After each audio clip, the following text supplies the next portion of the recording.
What's up, guys? Welcome to the podcast where we can listen to trans and gender non binary voices telling us their story in their voice, reminding us that each of us is not alone. Hey everyone, welcome to another episode of Not Alone. I am here with the perennially popular Celia Daniels. And Celia has been on numerous times. She's been such an amazing guest. Very excited to have her. She's going to talk a little bit about her journey. We've actually had multiple episodes talking about that journey. But I'm going to let Celia sort of recap where we are, and we'll kind of explore from there. So I did come out to my wife 4 years after I got married. I didn't want to come out when we first met. It was an arranged marriage because I thought I could get over my gender dysphoria and probably live a life as a husband, the typical heteronormative life that I thought I would live. But my gender dysphoria started coming back as soon as I got married and 1 year after marriage. And we had, my child was born by then. I had a daughter in the second and third year. And in the fourth year, I came out to my wife mentioning that, I didn't know, I didn't have the right language to come out. I just told her I like wearing women's clothes and I used to wear when I was a kid. And now I continue to wear it. So she assumed that it was more like a fetish. And she said, a lot of men do that. So can you get over it? And that's where we were. So I tried my best not to focus my attention on myself and my gender dysphoria. So I did speak to a therapist, more a counselor, I would say, who advised that I am a feminine gay instead of understanding my gender dysphoria. And he was a gay Christian counselor who probably, I thought, would have a better knowledge about a Christian and a transgender coming up. So it didn't go really well. So I didn't want to explore that area after that. But I've been struggling with my gender dysphoria and especially keeping the sanity in the family for many, many years. And I used to express myself in my hotels where I did my business presentations, and I was traveling with my business. I was managing all this consulting, and I had global business management, which made me travel across the world. So I had a lot of opportunity to be on the road, and I found those opportunities to be useful because I could express myself. In the evening, I would always slip into my favorite clothing. And that moment, that 1 hour or 2 hours when I'm Celia was so divine. It was one of those best experiences. And I felt like, oh my God, I wish I could live like this. I wish I could give a business presentation like this. And I want this to be my life. But I also knew that in my family, I had to keep the sanity with my marriage. And I also learned the hard way that sometimes if you don't know, the communication was an issue in my marriage. I didn't know how to communicate to her because I had this preconceived notion as to how my wife would take it. So she knew it, and she knew that I would be expressing myself in the hotel. She understood everything, but she was not really accepting. She was kind of tolerating at that point. So that made me feel like, how can I help my only person I'd really love, my wife and my daughter, and my wife was the first in our marriage. And I said, how do I help her understand? And I started studying a lot of articles and journals. I'm not talking about just Google searches. I'm really talking about scholarly articles, research papers from Stanford, John Hopkins, trying to understand how could I explain my gender dysphoria to her. What is this? Why am I? I'm a man born as a man, and why am I wanting to be a woman? There has to be something in the answers in the chromosomes. Has there been enough research in the world? Because this was across the world. Every culture, every club, every society, every country had a trans community. And I remember one day very distinctively, my wife said, "What are you doing? Do it to yourself, don't expose this to your daughter, because it's really important for us to just keep it to ourselves. And this is an interesting incident where we were going to a Christmas party before I came out, and I was wearing a suit. My wife was in a sari, and my daughter came down the stairs. And you know the kids, how they talk, right? She says, "Dad, I saw you in the computer. You're wearing a sari." I was like, "Oh my God, how did she find out? What was she doing in my computer, my login?" And my wife caught my hand and she pressed my hand and said, "Don't tell her." It's, she was concerned about my child, and she said, Great. "Don't tell her about you." And I said, "Let's talk about it later, sweetie. There's something that I want to." And then she told me in the car before going, she said, "Just tell us something, it's like Halloween or something." I said, "Let me handle it. I will handle this. I want my daughter to know about me, but I don't know how to tell her." I was thinking about what are the ways to tell her. And I took a couple of days and I thought about it. The entire party, I was thinking about this. Of course, we had a lot of drink, food, and we were just enjoying the party. And part of my mind is always thinking about, what am I going to tell my only daughter about me? Is she going to accept me? Is she going to hate her dad, who's now become a woman? So all these thoughts are running in my mind. Is she going to doubt that the family is going to stay together? Because now that I've come out, what is going to happen to our family? There could be so many insecurities that will be running in our head. And that's where we were. So just 2 days after that, I called her and I told her, I called her to my office and I said, "Hey, sweetheart, I'm going to tell you about the question that you asked me. But first, I want to ask you, where did you find out?"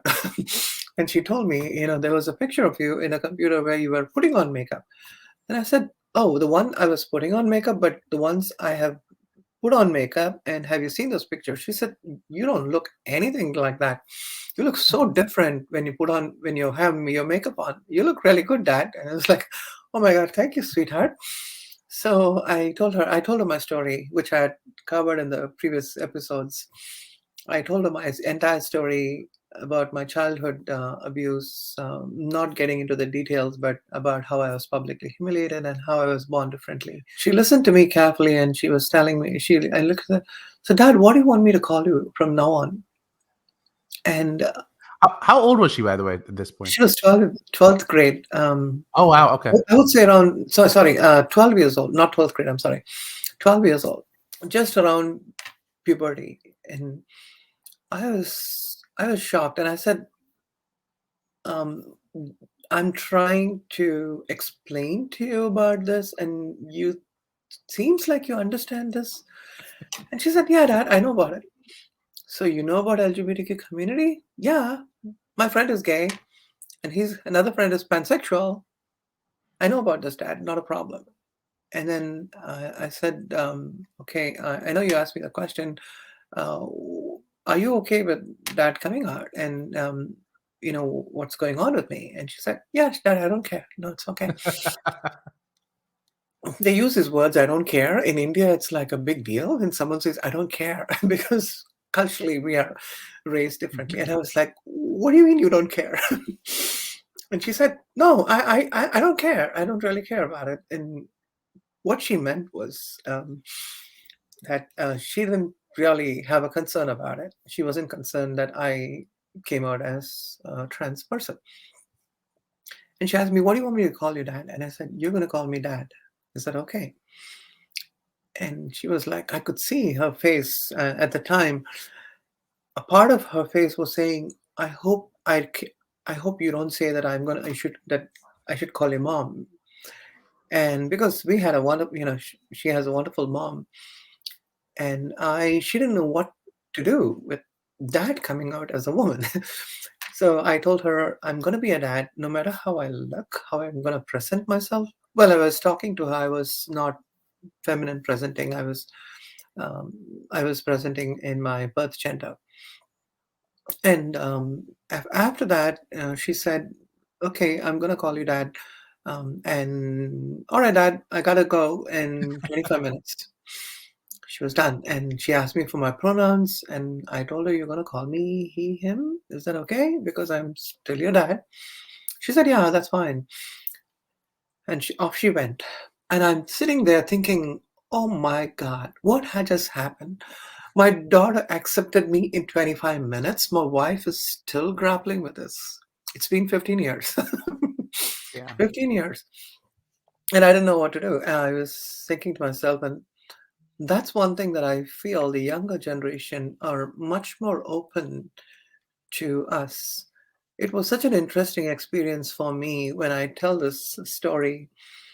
I always feel like the younger generation get it, understand, they agree with you, they stand with you, and they move on.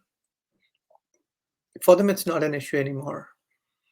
But for my wife, I came out to her on and on in different circumstances.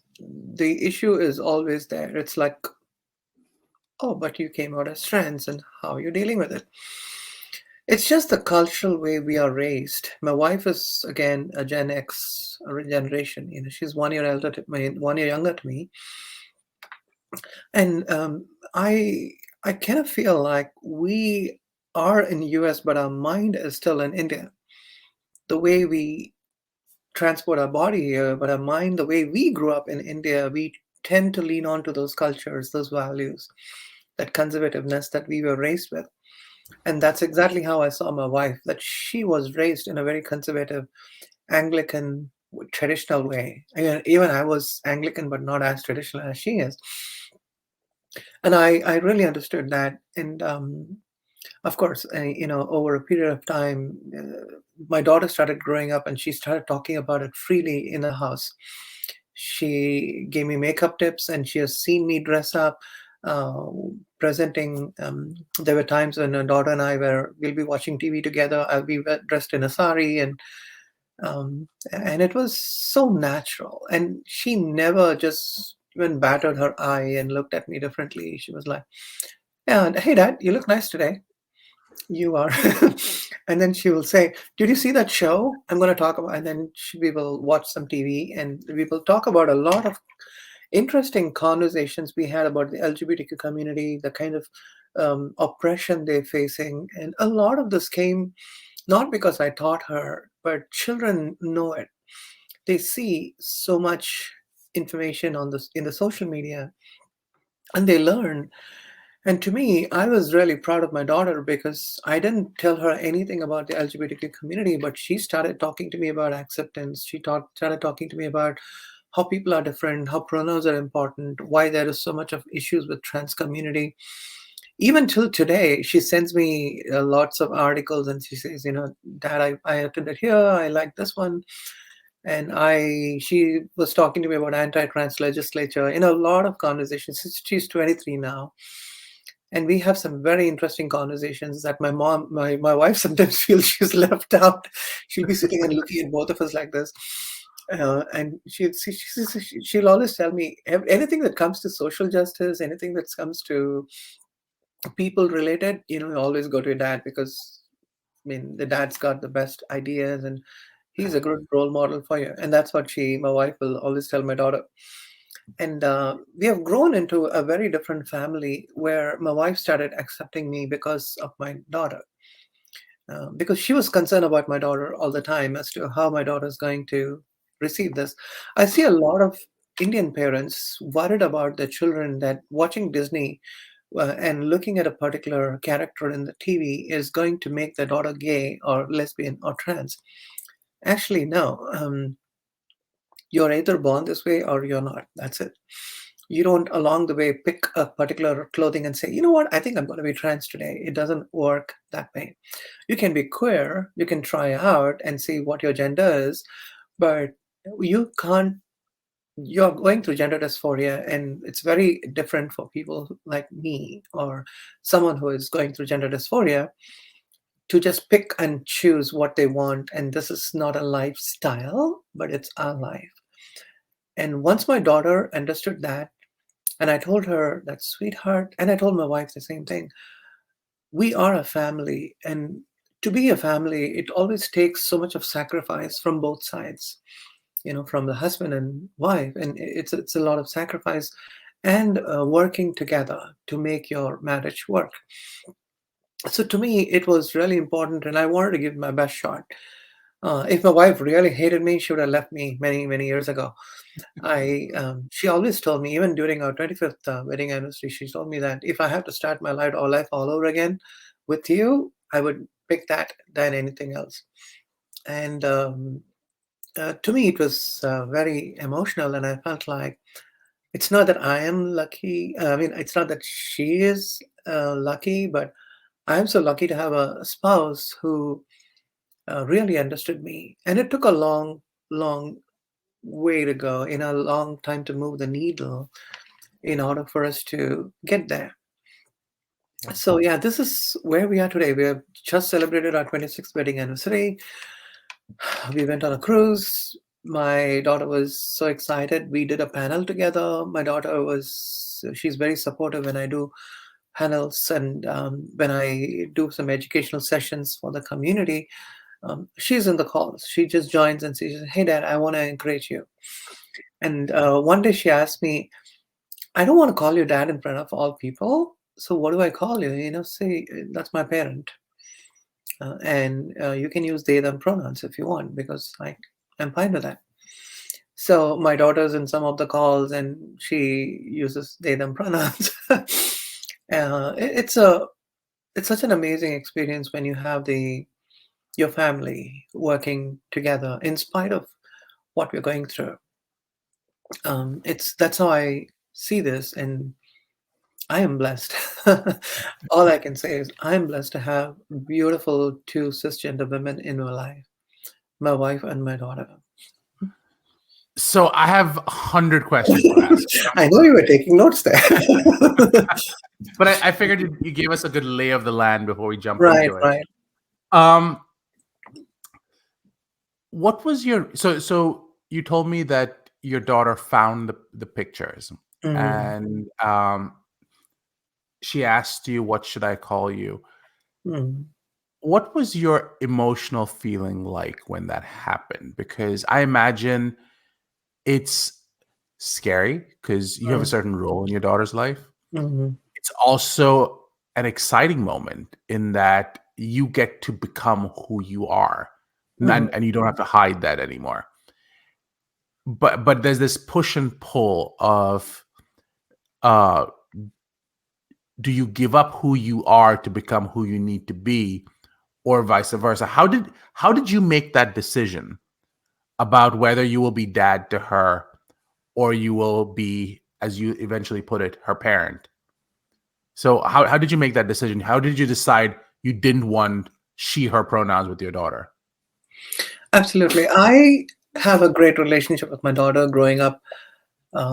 We have a daughter time. Yeah. I've taken her to Angels games in LA, and we have had ice cream time together. We spent a lot of time together because of I was literally taking care of my daughter. My wife was working like an hour away, and my house was very close to her school. So I used to drop her, get her ready, get her pack her lunch, and take her to piano class and all the other places. I was literally doing the job while doing my work. I was very close to my daughter. I built that relationship, that a lot of things that we connected over music as well. I found that my daughter was evolving into a character that I always had in my mind. And to me, it was a character which was like a beautiful daughter and a dad connecting. Yeah. Now, coming out to her, I felt I was scared that it would kind of, dismantle the whole relationship. It would cause a lot of pain for her and for me as well. I knew that she would adjust, no matter what how the outcome would be. But to me, I didn't want her to decide. I wanted to make the decision and tell her, so that it would be easy for her. I knew when she asked me, I don't care. When she asked this question as to, are you going to be like this going forward? And I said, what do you think? And she said, I don't care. And actually, I knew that she cared. I knew that she can, because she's my daughter, and I really knew. And but I need to. I read. I'm so good at reading between the lines, especially when it comes to her. So to me, I didn't want her to take that decision. And I said, sweetheart, what we're going to do, I'm going to be a dad all the time. You're not going to lose that relationship going forward. And I want to be a dad. I want to be a husband to your mom. It's not going to change. Maybe it'll look weird for people, but you know what? As a family within our roof, we can be whatever we want. We don't have to live a life for someone else. And I'll be wearing a sari, I'll be wearing whatever clothes, but I'm going to be a dad. And I could see her face was like, that's what I want. And even today, she introduces me to her friends and her boyfriend and everyone. And she said, my dad is gender non-binary, trans femme. And my dad's so cool. You should see she just goes on and on about me. And I sometimes feel so like, come on, sweetheart, don't sell me too much there. So it was actually it became a part of her life. My coming out became part of our family. My coming out became part of our family secret. We call it our family thing. So if I have to come out to somebody in our family, like to some uncle, auntie that she knows, we decide together. I don't go and say I'm going to come out to them, but we decide together. Okay, what do I do?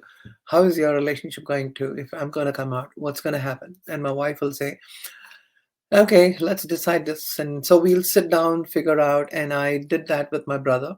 And she said, you do that first, and then we will do this. We took a strategy. I think it's important in every trans person's life, for just to come out in the right manner. But at the same time, realize that sometimes relationships cannot be the same anymore.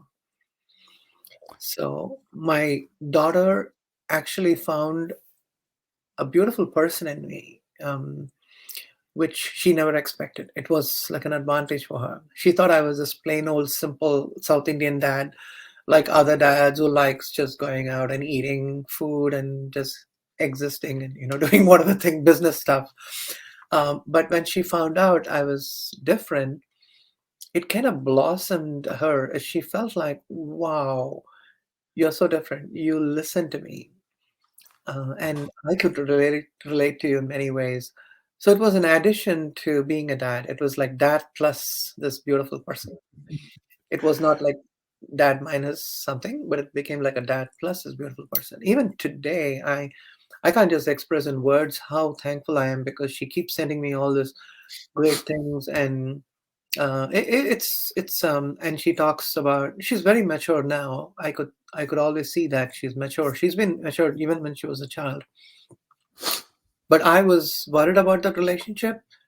But when she assured to me that it's dad plus some great person in you, she literally wanted to come to some of the award ceremonies that I received in our county. And we took pictures together, and I told her, it's up to you to whom you want to come out to, because sometimes some of her friends, her parents, they know us. So I had to come out to their parents, and also to my daughter came out to them friends, so that we could kind of maintain this. And all the time, people look at the external side of how things are. They're always worried about, oh, you got two moms there. And so she says, no, I have two parents. And she's very clear. And that made me feel like, even same-sex couples, it's important to understand you have two parents. It's not like a mom and dad thing. I think that vital relationship is so critical in a family, rather than dad having set of roles and mom having set of roles, and dad is out there hunting. That's not the way things are. So I'm happy that I could be this soft-natured person in me, where I have that motherly thing, but not as much as my wife. She is like super mother. I cannot replace my wife, but I can be this compassionate parent too. I love, and I'm trying to be careful because we're really almost at time, but it's been such a wonderful conversation. But I'm going to ask one question, because it's fascinating to me. We talked very early on when you started discussing this. You talked about um, your wife at this point did not just tolerate you; she accepted you. I think the goal eventually becomes not just tolerate, not just accept, but include. Have you felt and that you participated, you belonged, you were included in female spaces? Or did you feel like you were struggling to be part of those spaces? And how has your wife and your daughter helped you in that journey? So it's been like a race between my wife and my daughter. Even during Christmas time, my daughter she bought me certain clothes which were very gender neutral. And it was like feminine, but it was a nice blouse which was gender neutral. And my wife was laughing at me and she said, I know you like this blouse, but it's not your thing. She still knew that though I liked a female blouse, it wasn't, she was still thinking about the design that I like, the color that I like, because she gets me clothes. She buys all my male clothes. She's the one who bought a lot of my male clothes. No, my daughter started getting into lipsticks and certain perfumes and stuff for during Christmas. So there's always acceptance. I see my daughter doing something like 10 steps ahead. My wife is 5 steps behind her. So it does take time for my wife as she is trying to be inclusive, but also to not overdo it. And I always told my wife that I don't want to overdo it. Like I have heard families where, both of them go shopping and they do lots of things. It's great because wives are different. Every wife is different. Some wives are accepting, some are not. Some are super accepting. They're like, let's go shopping. I will get your nails done. I will do this. My wife calls me, interestingly, wife calls me all the time for nails. She'll say, I'm doing my nails. Do you want to come? I'm one of those people, very strange, that I don't like doing my nails because my nails are good. I don't put any color on my nails. I want to keep it just the way it is. And she finds it fascinating. And I do my eyebrows, and there are lots of areas where she feels like, do you want to come there? And in fact, she's the one who recommended me to go pierce my ears. She said, I know you wanted to pierce your ears. You want to go and do it? And I was with my friends and I said, okay, I'm going to do it. So I went with 2 other kids and all 3 of us sat and I got my ears pierced. There are lots of times a wife is also trying to push, but she is also trying to see that I'm not in an uncomfortable position. So as much as I'm a feminine person, when it comes to my wife, that relationship is different. That relationship is very different because you've lived your life as a husband and suddenly you cannot switch becoming another female. And I know that my wife is not comfortable. She's not a lesbian. And I know that for sure. And she won't be really happy if I was like this and sitting and cuddling her. She would feel uncomfortable. And I would feel uncomfortable too because I cannot relate to her in certain ways. So I'm very gender neutral when I'm at home. So there are lots of things we try to adjust. And my wife pushes the needle. She says, yeah, I know. And we'll talk about some lipstick or anything. Yesterday she was asking, your lips are dry. Why don't you put this thing? Why don't you do that? Why don't you take care of your skin? In a lot of things we talk about, it's not really feminine, but it's more like something you need to do to take care of your body because she knows I wear makeup and my eyebrows are done and I have a lot of things on my face. I look so like gender neutral, I would say, if I take off my makeup and all that. So my wife now started accepting that part of it. She's just come to the gender neutral part of it. And I also feel like I'm not over feminine when it comes to my wife because of the fact that I have always had that in my head that I'm a husband. I'm the breadwinner. I brought you here to this country. I'm going to take care of you. And to me, that is important as a spouse who is really trying to help the family. And I know my wife does that too. But to me, my wife always leans on me for any advice, and she always looks up to me as her husband. So those roles never changed. Those responsibilities never changed, no matter how I look. And I think it's important for me to understand that she has made me feel like I belong. In fact, Celia is like a third person in the house.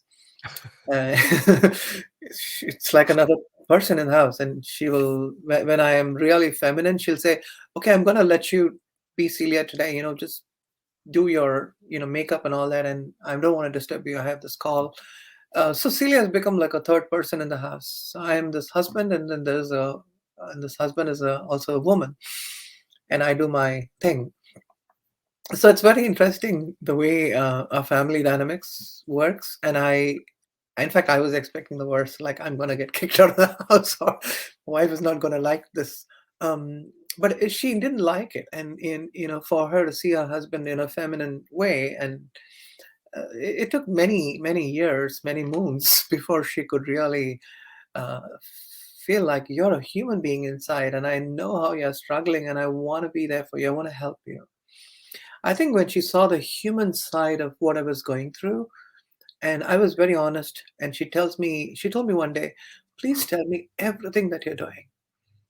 And no matter what it is, I'm not going to get bored. Tell me about your day, what's happening. You spoke to somebody, what dress you, I mean, I don't care about what dress you wear, but just tell me about how you feel. So that made me, sometimes when I'm driving the car and she'll tell me something, I'll just tell her straight that, sweetheart, it's kind of very dysphoric right now when we are talking about this topic. And she will immediately get it. So it was never a part of any conversation. It was like always a difficult conversation as to because I didn't come out to her earlier. Yeah. So the conversations are very different. Now it's changed because I'm transparent and honest in how I feel. So here's I'm gonna call it for now because I think we need to have a whole conversation just about family dynamics and how to manage family dynamics, because I think we didn't even get into discussing your daughter because there's so many interesting threads there.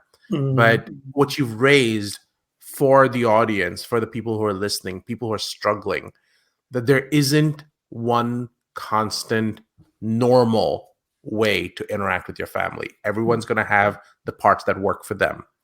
And part of this podcast series of Not Alone is to know that your journey is just as valid, and you don't get to say that someone else's journey isn't. So I'd like to sort of maybe have the next conversation talk about what those different dynamics can look like, how you can be a father while wearing a sari, how you can be a husband while wearing a pretty dress, how you can get your ears pierced and still discuss how you want to be the husband and take care of your wife. All of those things are unique and cherished in your family, and each of them have made your wife, your daughter, wonderful people for it. So thank you for doing this. Any last words before we go? No, thank you so much, Darshan, because I this is an important topic that most of us struggle with, as some of the folks in the community, when you come out, and we struggle with it, telling our spouses and managing the family dynamics. So I think one important thing is what I want to tell the audience is always look at the human being in the other person. How macho they look or how feminine they are. Husband-wife relationship is not about how we look on the outside, but how we look in the inside. And once we really understand the true heart of what the person wants to do and the genuineness and authenticity in what they do, that creates such a long-lasting family dynamics. So I just want to, for the audience who are listening to this conversation, my heart goes out to you, no matter what you are doing in your journey, in your family. And my heart goes out to you. So thank you so much.